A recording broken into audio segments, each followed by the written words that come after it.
फूलपुर गांव में एक नया परिवार रहने आया था। इंजीनियर शेखर का परिवार, जिसमें उनकी बीवी अनन्या और 7 साल की बेटी मायरा है। शेखर और अनन्या की शादी को 9 साल हो चुके हैं। मायरा का फूलपुर के पास ही एक स्कूल में एडमिशन भी हो चुका है।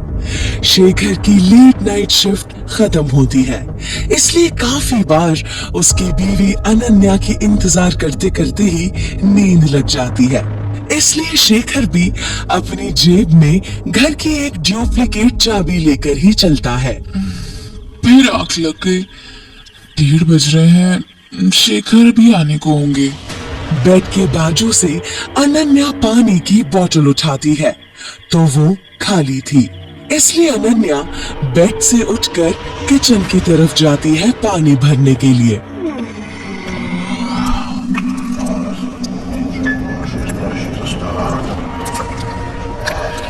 ये आवाज कैसी है? और ये मायरा की रूम में लाइट क्यों फ्लिकर हो रही है? अनन्या रात को अपने किचन से पानी लेने जाती है कि अचानक उसे घर से कुछ अजीब आवाजें आने लगती है। जैसे ही वो इधर उधर देखती है, उसे अपनी बेटी मायरा के रूम में लाइट झिलमिलाती दिखती है। कुछ बहुत अजीब हो रहा था। अनन्या मायरा के रूम में चेक करने जाती है कि उसे अचानक लगता है कि उसके पीछे कोई है। जैसे ही वो पलटती है, मायरा के रूम का दरवाजा अपने आप बंद हो जाता है। दरवाजे के अंदर से आती आवाजें तेज हो रही थी। जैसे तैसे अनन्या दरवाजा खोलने में कामयाब हो जाती है और खुलते ही वो कुछ ऐसा देख लेती है जिससे उसकी रूह कांप जाती है। मायरा, उठो उठो बेटा, बेटा तुम ठीक हो? कौन है यहाँ? कौन है? अनन्या की आंखों के सामने उसकी बेटी को घूरता एक बेहद खौफनाक साया कमरे में था। अनन्या कुछ समझ नहीं पा रही थी। मम्मा, क्या हुआ? कुछ नहीं बेटा, एक डरावना सपना था, बस इसलिए। मम्मा, मुझे और गुड्डे को नींद आ रही है, अब जाओ प्लीज। हाँ बेटा, पर आप चलकर मम्मा के साथ सो जाओ। मम्मा, मुझे डर नहीं लगता, गुड नाइट। अनन्या के दिल में एक अजीब सा डर बैठ गया था। उसे ऐसा लग रहा था कि उस घर में कोई है जो उसकी बेटी को नुकसान पहुंचाना चाहता है। थोड़ी देर रुककर अनन्या मायरा की रूम की लाइट ऑन रखकर उसे चादर ओढ़ाकर अपने रूम में चली जाती है। थैंक गॉड तुम आ गए शेखर। आज कुछ अजीब ही हो रहा है इस घर में। शेखर, तुम सुन रहे हो ना? मैं भी क्या नाइट शिफ्ट के बाद ये सब स्ट्रेस दे रही हूँ। आई गेस शेखर को थकान है, इसलिए जल्दी सो गया। घंटे की आवाज सुनते ही अनन्या डर जाती है। इस वक्त कौन आया है? वो किसी तरह बाहर जाती है।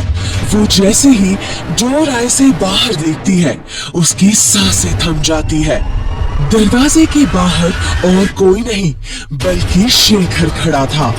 कौन है बाहर? अनन्या, मैं हूँ शेखर। कीज भूल गया था मेरी, सॉरी, दरवाजा खोल दो। ये सुनते ही अनन्या थर थर कांपने लगती है। अगर शेखर घर लौटा ही नहीं था तो अनन्या के साथ बेड पर कौन था? अनन्या खोलो। दूर हो जाओ, मार दूंगी। क्या हुआ है तुम्हें? वो रूम में तुम थे? क्या बोल रही हो? मैं अभी आया हूँ और मैं सब जगह हूँ, तुम्हारी बेटी के कमरे में भी। अनन्या। शेखर अनन्या को रूम में ले जाता है और थोड़ी देर में अनन्या को होश आ जाता है, पर अनन्या को कुछ भी याद नहीं होता। ठीक हो तुम? और तुम क्या अजीब सी बातें कर रही थी? मैं अंदर हूँ, मार दूंगी। क्या? मुझे ऐसा कुछ याद नहीं। शेखर को लगता है कि अनन्या को शिफ्टिंग की थकान के कारण ये सब महसूस हो रहा है, तो उस बात को और बढ़ावा नहीं देता। अनन्या की आंख फिर लगती है। शेखर मायरा के कमरे की ओर जाता है उसे देखने। हमारी शादी होगी, मैं फिर यही रहूंगी। मायरा, बेटा आप सोए नहीं? पापा पापा, वो मेरे गुड्डे को भी नींद नहीं आ रही थी, तो गुड्डे ने मुझे भी जगा दिया। शेखर मायरा के हाथ से गुड्डा लेने लगता है। मायरा की आंखें अचानक लाल चमकने लगती है और वो गुस्से से शेखर की तरफ देखते हुए उसका हाथ पकड़ती है और देखते ही देखते शेखर के हाथ पर तेज निशान हो जाते हैं, मानो किसी ने उसका हाथ जला दिया हो। मायरा क्या कर रही हो? छोड़ दो। मायरा शेखर का हाथ छोड़ देती है और अपने गुड्डे को वापस उठाकर अपने बगल में रखकर सो जाती है। ये सब देखकर शेखर बहुत डर जाता है। एक तरफ मायरा बहुत अजीब बिहेव कर रही थी, दूसरी ओर मायरा की माँ अनन्या भी कुछ बीमार ही थी। ये सब क्या हो रहा है इस घर में? उफ, ये दर्द, पर ये सब मायरा कैसे कर सकती है? शेखर के मन में कई पहेलियां थी। शेखर थोड़ी देर मायरा के कमरे में ही बैठ जाता है और वहीं उसकी नींद लग जाती है। उठते ही उसके हाथ से वो निशान गायब होता है। शेखर और अनन्या के साथ जो भी घट रहा था उसमें उनके लिए हकीकत और सपने में फर्क पहचानना मुश्किल हो गया था। Good morning. कल पता नहीं क्या हुआ, नींद ही नहीं खुल रही थी। तुम कब आए? और तुम्हारी कीज तो ड्रॉर में थी, पर तुम कैसे अंदर आए? वो मायरा ने गेट खोला था, नींद में थी बेचारी। अनन्या, कुछ बात करनी है। हाँ बोलो ना शेखर। अनन्या, मुझे लगता है हमें यहाँ से चले जाना चाहिए। I mean, तुम दोनों को। नहीं नहीं नहीं, मैं कहीं नहीं जाऊंगी, मुझे यहीं रहना है आपके साथ।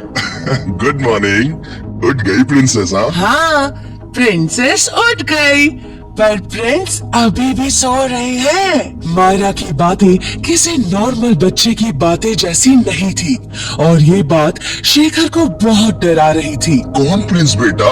ओफो पापा, आप मम्मा के प्रिंस हो तो मेरा प्रिंस कौन हुआ? मेरा गुड्डा। अभी तो हमारी शादी होनी है और आप कह रहे हो हमें यहाँ से जाना है? मायरा, बहुत हुआ खेल, जाओ जाकर अपने रूम में स्टडी करो, और वो गुड्डा, उससे तो मैं आज फेंक दूंगी। अनन्या, हमारी बेटी के साथ कुछ गलत हो रहा है, कुछ ऐसा जो हम यहाँ बयान नहीं कर सकते।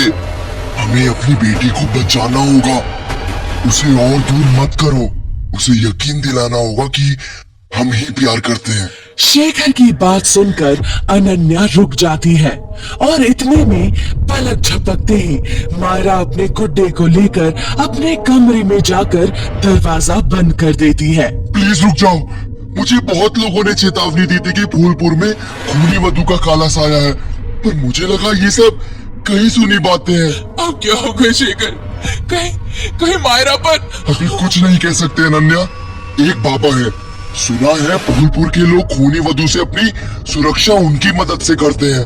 मैं यही रुकती हूँ मायरा के लिए, तुम जाकर बात कराओ। आ गया तू, उसको जगाया है तुमने।